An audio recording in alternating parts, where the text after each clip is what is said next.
प्यारे बच्चों नमस्कार। कैसे हैं आप? मैं आशा करती हूँ आप सभी घर पर स्वस्थ होंगे, सुरक्षित होंगे और अपनी पढ़ाई भी अच्छी तरह कर रहे होंगे। आज बेटा हम अध्याय 11 का रिवीजन कराएंगे जिसका नाम है सवैये। ये हमारे क्षितिज भाग 1 में जो हमारा काव्य खंड है उसमें से लिया गया है। इसके कवि हैं रसखान जी। रसखान जी का जन्म 1548 ईस्वी में हुआ। इनका वास्तविक नाम सैयद इब्राहिम था और मुस्लिम होते हुए इन्होंने गोस्वामी विट्ठलनाथ से शिक्षा ग्रहण की तथा ब्रजभूमि में रहने लगे। ये सगुण और निर्गुण भक्ति में विश्वास करते थे।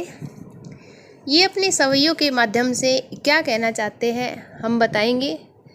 पहला सवैया है बेटा जो कि ब्रज भाषा में लिखे गए हैं। ये मानुष हो तो वहीं रसखानी, बसो ब्रज गोकुल गांव के ग्वारन।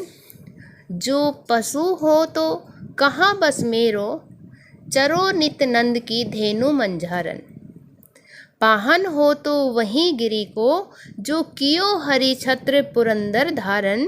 जो खग हो तो बसेरो करो मिली कालिंदी कुल कदम की डारन।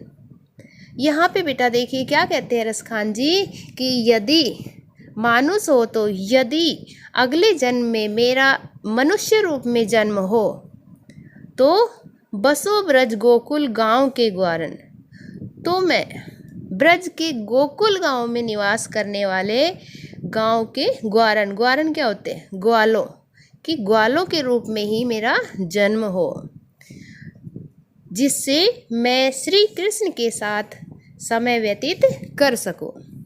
जो पशु हो, और क्या कहते हैं कि यदि मेरा जन्म पशु के रूप में हो तो कहा बस मेरो, चरो, चरो मतलब चरना, जैसे पशु चरते हैं। नित नंद, नंद नंद बाबा जो श्री कृष्ण जी के पिता है।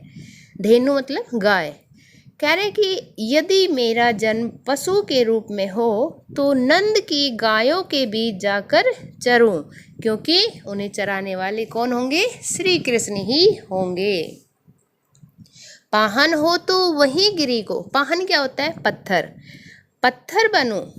क्या कहते हैं रसखान जी कि यदि किसी पत्थर का रूप लूं तो हरि छत्र पुरंदर धारण, तो मैं उसी गोवर्धन पर्वत का अंग बनूं जिसे किसने? भगवान श्री कृष्ण ने गांव वालों को इंद्र के प्रकोप से बचाने के लिए अपनी उंगली पर धारण कर लिया था। कब कर लिया था?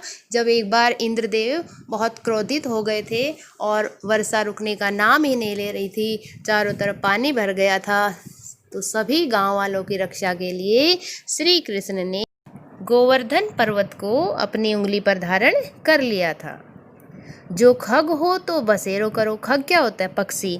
और क्या कहते हैं कि यदि मेरा जन्म पक्षी के रूप में हो, पक्षी बनूं मैं, तो मिली कालिंदी कुल कदम की डारन, तो बसेरो, बसेरो मतलब बसना, और कालिंदी क्या होता है? यमुना को कहा है बेटा। तो क्या कहते हैं यदि पक्षी के रूप में मेरा जन्म हो तो यमुना के किनारे स्थित कदम्ब की डालियों में मेरा बसेरा हो, मैं वहाँ बैठना चाहता हूँ। अगला देखिए बेटा, या लकुटी अरु कामरिया पर राज तिहु पुर को तजी डारो। आठों सिद्धि नवो निधि को सुख, नंद की धेनु चराए बिसारो। रसखान कबो इन आँखों सो, ब्रज के वन बाग तड़ाग निहारो। कोटिक हूँ कल धोत के धाम, करिल के कुंजन ऊपर वारो। इसमें बेटा देखिए लकुटी क्या होता है? लाठी, और अरु होता है और कामरिया कंबल, तिहु तीनों लोक, तजी मतलब त्याग दो। तो क्या कहा है कि रसखान कृष्ण से जुड़ी वस्तुओं के प्रति प्रेम भाव व्यक्त करते हुए कहते हैं कि श्री कृष्ण की लकुटी लाठी और कामरिया, कामरिया कंबल के लिए वो तीनों लोकों, तीन लोक कौन से? पृथ्वी, आकाश और पाताल, तीनों लोकों का राज्य त्यागने को तैयार है। आठों सिद्धि, 8 सिद्धियां और निधियों के 9 निधियों के सुख, यानी संसार में जितनी भी सुख सुविधाएं बनाई है उन सब को नंद की गाय नंद की धेनु चराए बिसारो, नंद की गाय चराने के लिए वो सब कुछ जितने भी सुख मिले हैं उसे, चाहे वो 9 निधियाँ हो, 8 सिद्धियाँ हो, उन्हें वो त्याग देना चाहता है। किसके लिए? केवल नंद बाबा की गायों को चराने के लिए। अर्थात कवि के हृदय में श्री कृष्ण के प्रति अपार प्रेम भाव विद्यमान है। वे उनकी प्रत्येक वस्तुओं के लिए अपना सब कुछ त्यागने के लिए तैयार हैं। और क्या कहते हैं? रसखान कबो इन आँखों से ब्रज के वन बाग तड़ाग निहारो।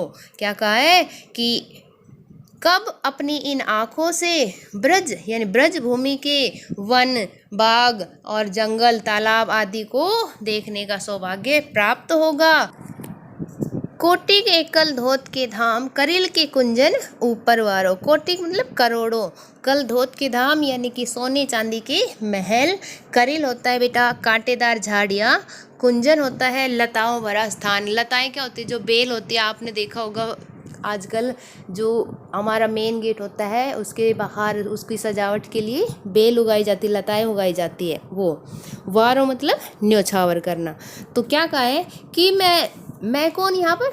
रसखान जी, मैं ब्रज की लताओं से लदी कांटेदार झाड़ियों के ऊपर करोड़ों सोने चांदी के महल न्योछावर कर सकता हूँ। ये सभी त्याग कर मैं ब्रज भूमि में निवास करने के लिए तैयार हूँ। तो और वो सब कुछ किस लिए करना चाहता है?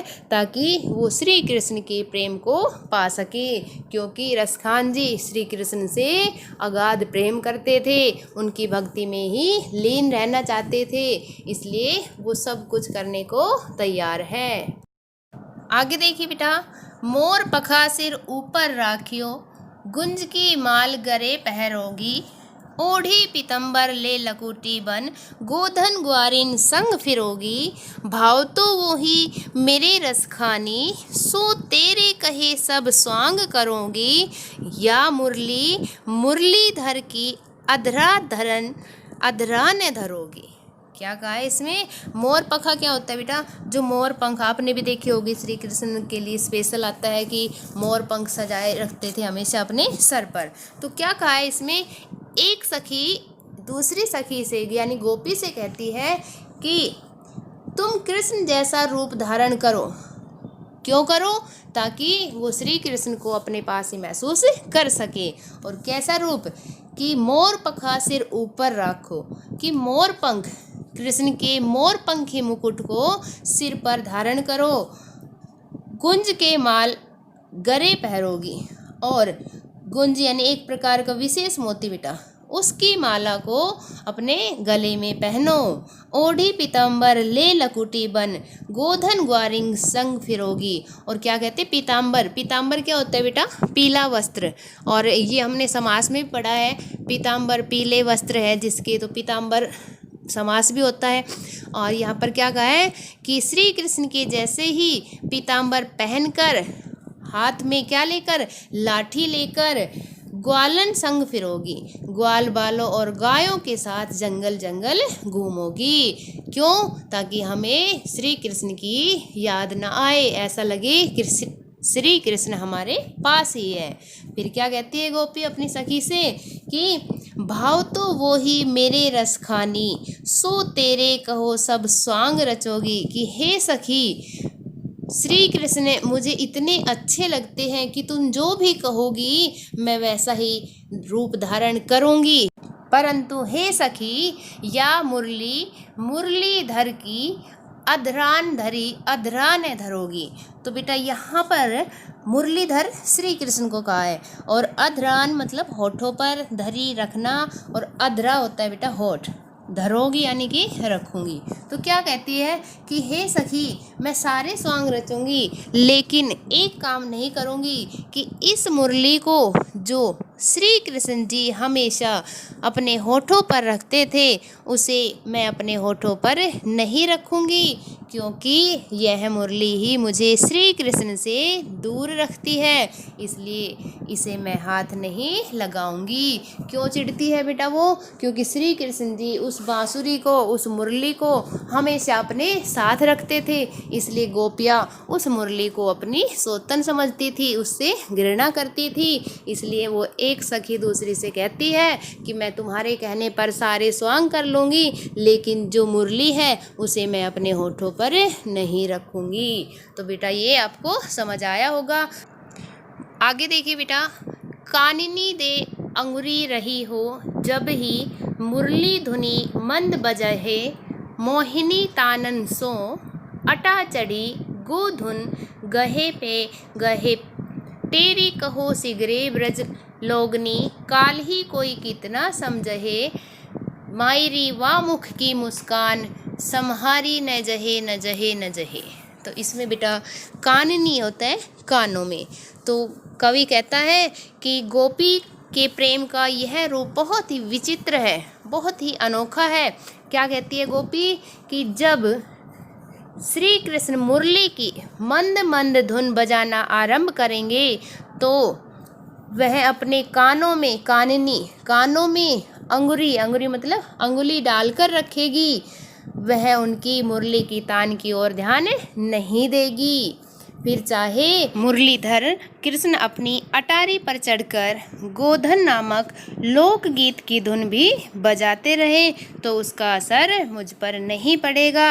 हे गोकुलवासी, तेरी कहो सिगरे ब्रज लोगिनी कालहू कोई कितना समझा ले। तो क्या कहती है कि हे गोकुलवासियों, मैं जोर जोर से पुकार कर कह रही हूँ कि यदि श्री कृष्ण की मोहिनी तान, मधुर तान मेरे कानों में पड़ गई तो सारे ब्रज के लोग मुझे कितना ही ताने मारे, कितना ही समझा ले, मैं श्री कृष्ण की बांसुरी की ओर खींची चली जाऊंगी।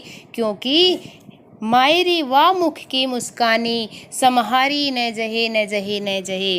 क्योंकि हे माँ, जब श्री कृष्ण जी अपनी मधुर मुस्कान रखते हुए बांसुरी बजाते हैं तो मैं उनको देखे बिना रह नहीं पाऊंगी, अर्थात मैं अपने हृदय को किसी भी तरह संभाल नहीं पाऊंगी। अतः हे माता, मुझे दोष न देना। क्यों? क्योंकि मेरा हृदय कृष्ण की मुरली की मधुर तान के अधीन है, कृष्ण के जादू से बचा नहीं जा सकता। मुझे श्री कृष्ण की जो मधुर मुस्कान है वो बहुत ही सुंदर लगती है, मैं उसे देखे बिना नहीं रह सकती। तो बेटा ये है इस सवैये का भावार्थ और मैं आशा करती हूँ आप इसे अच्छे से सुनेंगे ताकि आप इसे अच्छे से समझ पाएँ। धन्यवाद बच्चों।